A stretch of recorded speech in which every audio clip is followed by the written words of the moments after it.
Bonjour, bienvenue sur Crypto Ali, j'espère que vous allez bien. Alors, on commence immédiatement avec le prix du XRP comme d'habitude sur CoinGecko, qui est à 33 cents 59 canadiens, qui n'est pas bougé depuis 24 heures, ou légèrement en hausse de 4,2% depuis 7 jours. Capitalisation boursière de moins 0,5%, légèrement en baisse, et le Bitcoin toujours qui domine avec 57,3% du marché. La map, je dirais que c'est 60-40 dans le rouge. 4 ligues comme d'habitude. 0,2558 US pour le prix du XRP. Et on voit qu'il y a 47 perdants contre 12 gagnants. Alors c'est dans le rouge présentement. Avec 655 000 trades par minute. Asie et États-Unis. Ici, on voit une belle trade de 93 000 XRP que quelqu'un vient d'acheter. Alors, j'ai beaucoup à couvrir, mais on va faire ça vite. On commence avec ici l'interdiction des dérivés cryptographiques au Royaume-Uni. La décision de UK Financial Conduct Authority, le FCA, d'interdire aux investisseurs individuels de spéculer sur le Bitcoin et autres crypto-monnaies aura probablement un impact minime. Selon eux, certaines maisons de courtage basées au Royaume-Uni qui avaient proposé des produits dérivés de crypto aux commerçants de détail pourraient voir une baisse de leurs revenus, bien que les grandes bourses de crypto-monnaies, y compris Kraken, disent que l'impact sera probablement minime. Bien que les citoyens britanniques puissent toujours échanger des crypto-monnaies réelles, certains traders chercheront peut-être à contourner les règles en négociant sur des bourses offshore.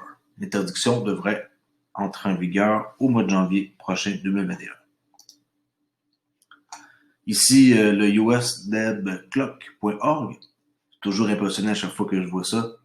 Je vais vous montrer que la dette nationale des États-Unis ne cesse d'augmenter. Négatif 27 trilliards de dollars. On voit la vitesse que ça augmente, là, ça fait quasiment peur.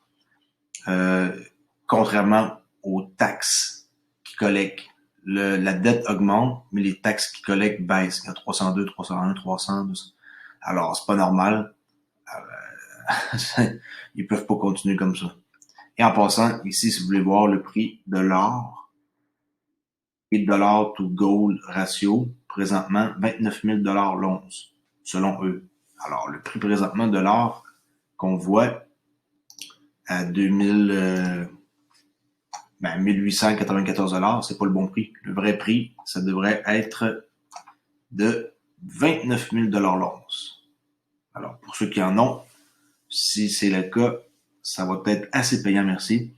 Ou sinon, ici, le dollar to silver ratio, 3898 l'once que ça devrait valoir au lieu de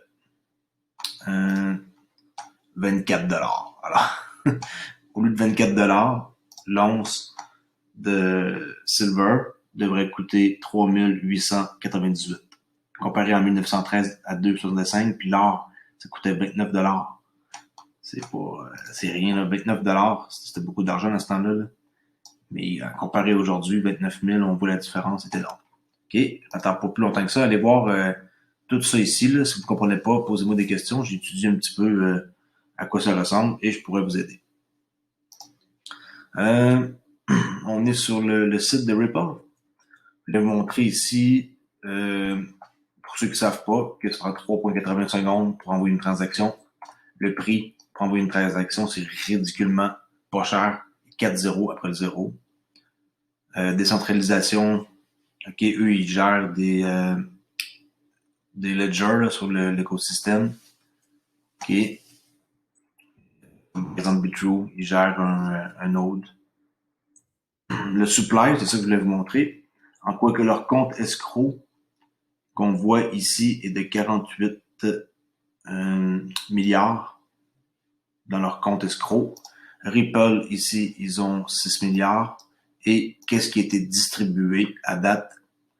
45 milliards. Qui reste, excusez-moi, pour la distribution. Ça, c'est en date du 4 octobre 2020. Ensuite, est-ce qu'il y a une autre affaire ici à vous montrer? Non, c'était une pour vous montrer que ils ont un petit graphique ici qui explique le supply. On continue avec le Ripple parce que j'ai découvert des choses qui sont intéressantes pour vous. Le rapport sur les marchés XRP du premier trimestre 2020, qui est 30 avril. Qu'est-ce que je voulais montrer ici? C'est le volume total des XRP en dollars en milliards. 29,68 milliards au T1 2020, premier trimestre. La volatilité, ça c'est intéressant. La volatilité des rendements quotidiens du XRP au cours du premier trimestre est de 6,2%, ce qui représente une augmentation de la volatilité par rapport à 3,1 au quatrième trimestre. La volatilité du XRP sur le trimestre était supérieure à celle du Bitcoin, 5,8, et inférieure à celle de l'Ethereum de 7,3. Alors on voit ici en bleu XRP. La corrélation avec XRP, après avoir montré des signes de découplage des actifs numériques à grande capitalisation, les corrélations du XRP avec d'autres actifs numériques à grande capitalisation ont atteint 100% après l'effondrement du marché jeudi noir, qui avait eu ici au mois de février. Leur compte escroc, pour ceux qui veulent suivre sur Twitter, c'est @XRP_escrowbot. Comme ça, vous pouvez suivre à chaque mois quand ils libèrent 1 milliard d'XRP sur Twitter. Je vais vous le montrer ici. Moi-même, je n'étais pas abonné. Alors, le bot, là, le robot d'escroc XRP. Les escrocs bots publient les transactions mensuelles d'entièrement, okay, l'escroc XRP de Ripple. Alors, on va voir ici qu'en date du 1er octobre, 400 millions d'XRP viennent de se verrouiller en séquestre dans le cadre du processus d'entièrement mensuel, avec le hash, là, qu'on peut voir ici, la transaction qu'on peut bel et bien aller voir. Puis un autre 400 000 ici, 400 millions, ça fait 800 millions, plus, non, c'est ça, 800 millions, c'est pas 1 milliard, là, il manque 200 millions, je sais pas quelle place qu'ils sont. Je vais devoir vérifier, mais j'envoie 2 fois 400 millions. Le lien, je le répète, @XRP_escrowbot. L'explication de ça, justement, on peut voir, c'est une explication, même qui date de 3 ans, c'est pas plus grave que ça, là, c'est David Schwartz, c'est le CTO de Ripple, qui est CTO, chef technicien officier, qui est celui, le génie là, derrière le Inter Ledger, un L, protocole, ok, c'est un L. Alors, on va voir qu'est-ce que c'est, le compte escroc. Pour fournir une prévisibilité supplémentaire à l'offre de XRP, Ripple a verrouillé 55 milliards de XRP, soit 55% de l'offre totale possible. Il y en a qui vont dire, bon, ils détiennent 55%, l'autre 45%, ils vont toujours avoir l'avantage, blablabla. Ils sont pas là pour essayer de crosser, fourrer, appelez-le comme vous voulez, le monde. Ils sont là pour faire un business, puis ils ont planifié ça parce que quand ils relâchent des XRP, après ça, ils les reprennent pour investir ailleurs. Alors, c'est pas un truc là, qui en ont plus que tout le monde, puis ils peuvent faire bouger le prix du XRP. Ça, c'est bullshit, ok? Alors, ces séquestres se trouvent dans le grand livre lui-même et la mécanique du grand livre, appliquée par un consensus, contrôle de publication du XRP. Le séquestre consiste à des séquestres indépendants du grand livre qui libèrent un total d'1 milliard de XRP chaque mois au cours des 55 prochains mois. Ça va finir pour 2025.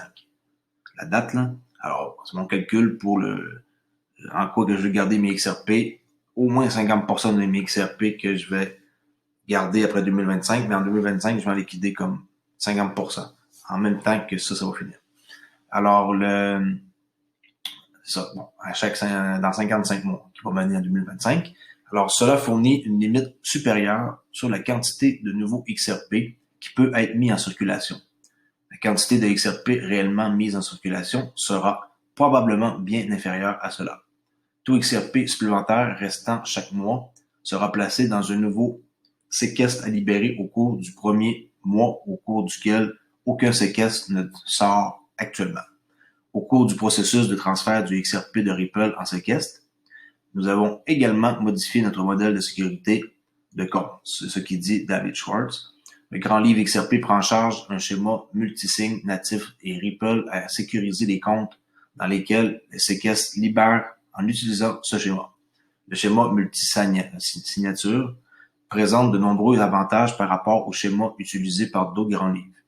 Par exemple, les signataires ou le quorum peuvent être modifiés sans changer l'adresse de réception. Les signataires individuels peuvent alterner leur propre information d'identification sans perturber les fonds du grand livre. Et voilà, c'est dit. Ici, RippleNet sécurisait le capital initial pour vos paiements. Là, je parle du système qui était apparu dans les banques. Envoyer maintenant, payer plus tard avec leur marge de crédit qu'ils ont lancé la semaine passée. Pour libérer du capital pour les transactions transfrontalières, les clients ils peuvent utiliser une ligne de crédit. Et je vais juste vous montrer ici que la ligne de crédit est disponible en 4 étapes simples. Vous parlez avec eux, vous envoyez une transaction, ils effectuent le remboursement et ils obtiennent plus de fonds. Alors, ceux qui n'étaient pas au courant, maintenant, Ripple offre du crédit aux institutions financières. Alors, ils ne sont pas obligés de détenir aucun XRP. Ils peuvent juste en emprunter et les rembourser. Mais, je crois que s'ils font ça, ils vont peut-être aussi être intéressés, les banques, à détenir des XRP. Le réseau Flare de Flare Network pour les Spark tokens qui vont être airdroppés le 12 décembre 2020. Je voulais juste vous montrer c'est quoi l'objectif. La proposition sur la façon d'émettre et de racheter des actifs de Flare sur le grand livre XRP d'une manière sans confiance. Autrement dit, vous n'êtes pas obligé de faire confiance à personne. C'est un consensus. Actuellement, très peu d'actifs du grand livre XRP peuvent être considérés comme sans confiance. Presque toutes les devises émises ici, souvent appelées IOU, là, dépendent de l'émetteur pour régler cette IOU avec le demandeur dans le monde réel. Cela signifie que l'utilisateur de cette devise doit être sûr que l'émetteur ne fera pas défaut. Ce qui est risqué. Tandis qu'avec cette technologie actuelle, il n'y a aucun risque. Cela signifie en outre qu'une représentation monétaire, disons $1, émise par une partie A, n'est pas parfaitement inchangeable contre un autre dollar émis par une partie B. Ce manque de fongibilité est dû à la divergence entre les profils de risque, les frais et autres métriques de différents émetteurs. Ce bref résumé vise à proposer un concept de haut niveau d'utilisation de Flare pour émettre en toute confiance des actifs hautement fongibles sur le grand livre. Ce faisant, le réseau Flare fournirait pas seulement un utilisateur supplémentaire pour l'actif numérique XRP, mais fournirait également un utilisateur directement au grand livre XRP.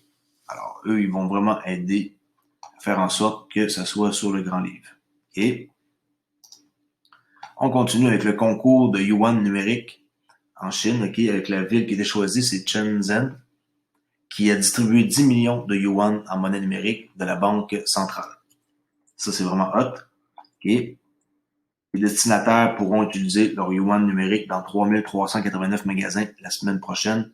La ville vise à ce que le cadeau stimule l'utilisation de la nouvelle monnaie numérique soutenue par le gouvernement, que je rappelle qu'ils ont lancé il y a quelques jours, là, je ne sais pas c'est quoi la date exacte, il y a 4 jours. Et là, ici, je vais vous montrer quelqu'un qui fait une transaction parce qu'il a été choisi parmi la loterie des chanceux qui ont reçu 10 millions de yuan, divisé par la population, là, un certain nombre. Là.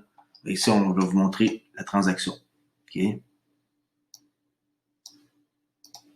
这是在每一家店，我们用史上第一张数字货币200元来看怎么付款。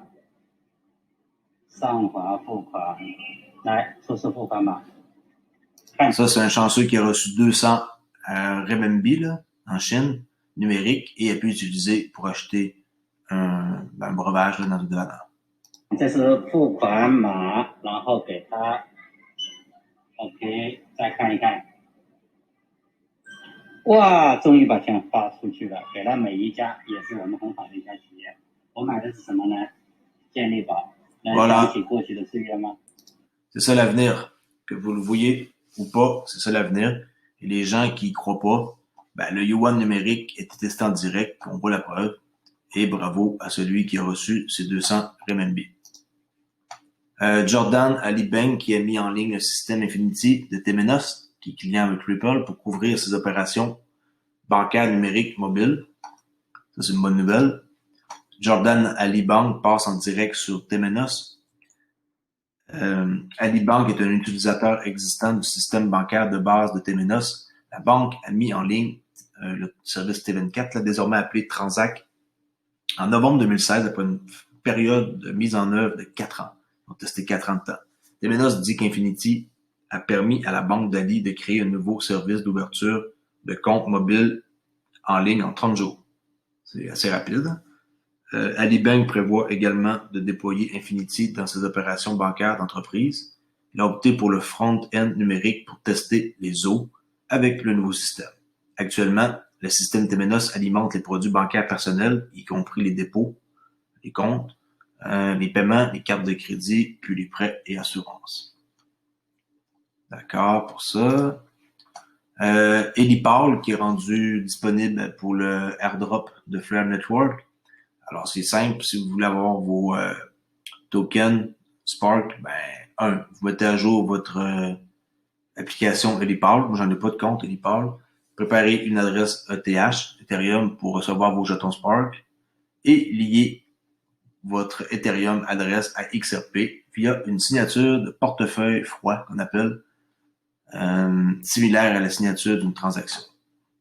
Alors, bonne affaire pour Elipal. Un autre client de plus qui s'ajoute à Flare. OK. Zero Hedge.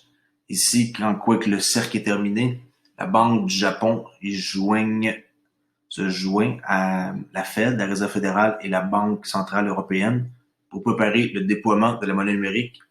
Tout est en train de se mettre en branle. Je le répète, je vais le répéter sans cesse. Je vais le répéter jusqu'au temps que tout le monde comprenne que c'est ça l'avenir. D'abord, il a été la Fed, la Banque centrale européenne et maintenant la Banque du Japon.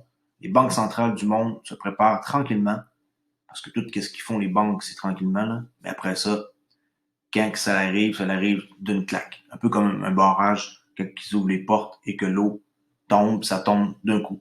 Alors, ils se préparent tranquillement à la monnaie numérique sur une population sans méfiance dans une dernière tentative finale de l'inflation d'allumage et de faire disparaître l'orthodoxie monétaire actuelle qui n'a pas réussi à pousser les conditions de vie de masse plus élevées, mais surtout n'a pas réussi à gonfler une montagne croissante de dette mondiale insurmontable. Vendredi, la Banque du Japon a rejoint la Fed et la Banque centrale européenne lorsqu'elle a annoncé qu'elle commencerait à expérimenter sur la façon de gérer sa propre monnaie numérique plutôt que de se limiter à la recherche conceptuelle comme elles l'ont déjà fait jusqu'à présent. Bon, ils disent ici qu'ils vont tester là, bientôt, là, mais c'est faux, là, c'est déjà testé. Puis SBI au Japon, les clients de Ripple, c'est eux là, qui vont décoller tout ça. Là. C'est pas un truc qu'ils sont en train de réfléchir, c'est déjà en marche, mais l'article ici le mentionne pas, pour des raisons. Les banques sont autorisées à détenir des actifs cryptographiques. Okay, les banques réglementées par le Bureau du contrôleur de la monnaie ont reçu le feu vert des régulateurs en juillet, quand que la nouvelle a apparu en juillet, pour détenir des actifs numériques de leurs clients. Mais jusqu'à présent, aucune banque réglementée par l'OCC, l'Office des contrôleurs de la monnaie, là, ou aux États-Unis, Brian Brooks, ne l'a fait. Qu'est-ce qui les retient selon vous?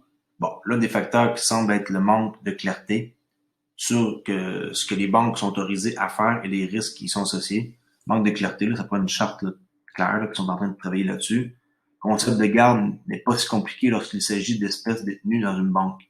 Les dépôts sur compte sont des actifs détenus et contrôlés par la banque, tandis que les articles dans un coffre-fort appartiennent plus directement au client. En cotation ici, l'argent sur mon compte bancaire n'est pas exactement mon argent, déclaré Brian Routledge, professeur agréé de finance à la Tepper School of Business de l'Université Carnegie Mellon à Pittsburgh. C'est une réclamation contre la banque qu'on fait. Quand on veut de l'argent, si on veut, exemple, 10 000 $, on va réclamer à la banque notre argent. L'argent en tant que tel n'est pas dans notre compte de banque. C'est juste un chiffre qu'ils mettent, puis quand on retire, on voit la somme qui nous reste, mais en réalité, le compte est à zéro. Eux, ils prennent notre argent et ils l'investissent. Puis nous, on n'a aucun rendement là-dessus. Alors, en tant que tel, les banques, c'est des salauds. C'est le vrai mot que je voulais dire, ce sont salauds. OK? Les factures dans un coffre-fort seraient votre argent. mais physiquement stocké à la banque. Okay? C'est ce qui est déclaré Routledge. Vous obtenez les voûtes à l'ancienne et les grandes portes de sécurisation, mais ce n'est pas un atout à la banque. Le concept devient plus trouble lorsqu'il est étendu aux banques qui assurent la garde de cette crypto-monnaie.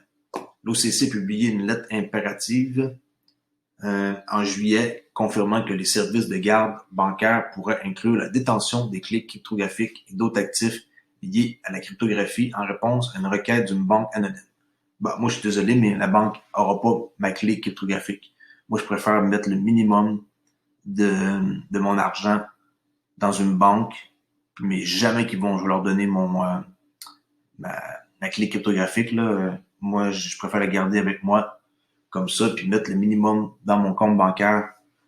Puis, on va voir, ça se peut que je change d'idée un jour, mais pour l'instant, moi, je préfère avoir ma clé privée avec moi. Même si je sais que les banques qu'on utilise dans nos villes locales, ben, ils nous passent pas un savon, là. En tout cas, moi, présentement, je suis bien heureux de l'avoir en ma possession que de faire confiance aux banques. Je ne trace pas encore le système. Il va falloir que ce soit vraiment plus clair que ça pour que je puisse leur faire confiance. RippleNet, le réseau financier du futur, ils ont mis un peu leur page à jour pour gérer facilement une entreprise mondiale. On utilise RippleNet. Je vais vous montrer ici des clients qui sont membres de RippleNet. Mium, Santander, SBI Remit, MoneyGram, MUF, là, MUFG, PNC, Standard Chartered, ok. Ici, en bleu, on voit 95 paires de devises qu'on peut trader avec le XRP et dans 55 pays. RippleNet disponible, c'est en bleu. Comme moi, par exemple, le Québec, c'est ici. Pour ceux qui savent pas, là, que le Canada est tout ici, là. Ok. Puis, bon, le Québec, c'est ça, là. C'est comme un triangle ici. Et là. Ok, ça c'est le Québec. C'est en bleu. Alors, RippleNet disponible. D'accord. Et liquidité à la demande disponible, ben, on voit qu'ils ont beaucoup de chemin à faire, là. L'Australie ici, qu'ils ont ça. Une petite partie ici que c'est les Philippines, là. Ok. Puis après ça, ils ont une partie du Brésil ici, qui sont aussi sur la liquidité sur demande. Qu'est-ce que je vous ai montré là hier, mais qui fonctionnait pas là. On va aller voir si ça fonctionne maintenant.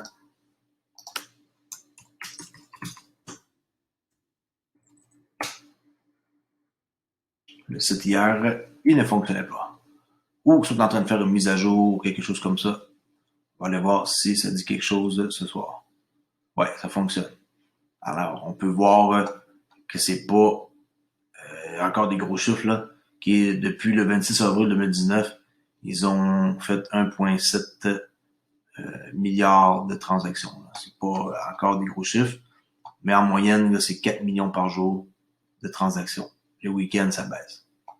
Présentement, le dollar, le pesos, avec le dollar USD, 2 284 000. Et ça, c'est en accéléré. Le corridor de on-demand liquidity, qu'on voit l'argent qui circule. Là. Okay. Ça, le South Africa, puis le Nigeria, c'est pas encore en marche. Mais on voit que ça circule pareil ici, là, entre les États-Unis et présentement Philippines dans les 3 dernières heures. Et on peut voir les transactions ici. 26 000 XRP que quelqu'un a acheté pour 7 000 euros USD. Toutes les transactions sont là, une après l'autre. OK.